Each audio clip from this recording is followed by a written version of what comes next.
पाथरी येथील खून प्रकरणातील आरोपी ताब्यात.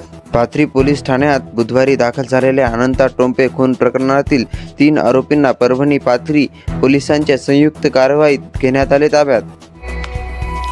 जिंतूर तालुक्यातील येलदरी धरणातून कालवा काढण्यात यावा, करपरा नदीचे खोलीकरण, रुंदीकरण व सरळीकरण करण्यात यावे यासह विविध मागण्यांबाबत 15 ते 22 एप्रिल पर्यंत करपरा नदीपात्रात निवडी खुर्द पासून सुरू झालेल्या या आंदोलनास परभणी जिल्हा काँग्रेस कमिटी व युथ काँग्रेस कमिटीच्या वतीने जाहीर पाठिंबा दर्शवण्यात आला.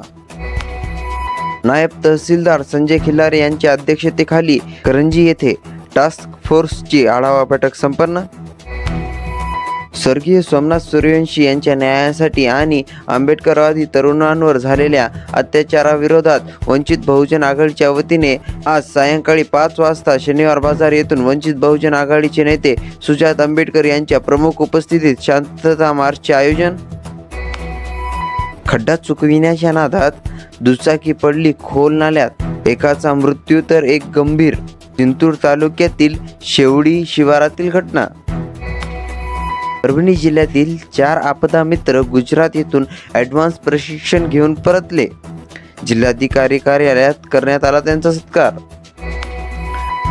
मानवत तालुक्यातील मंगरुळ बुद्रुक येथील एका प्राथमिक शाळेतील प्राथमिक शिक्षक सोपान उत्तमराव पावले यांनी संस्थेच्या सचिवांनी शुद्ध फसवणूक केल्याचा गंभीर आरोपी करत शेतात गळफास घेऊन केली आत्महत्या.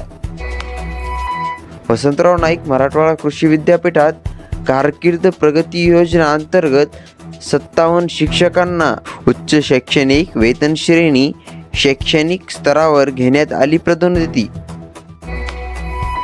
रुग्णसेवक रविभाऊ साबळे कार्यगौरव पुरस्काराने सन्मानित.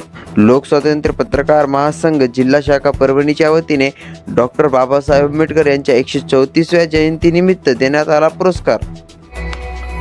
2 सख्या बहिणी एकाच वेळी बनल्या MBBS. डॉक्टर नेहा चव्हाण व डॉक्टर दिव्या चव्हाण यांनी आई वडिलांचे केले स्वप्न पूर्ण.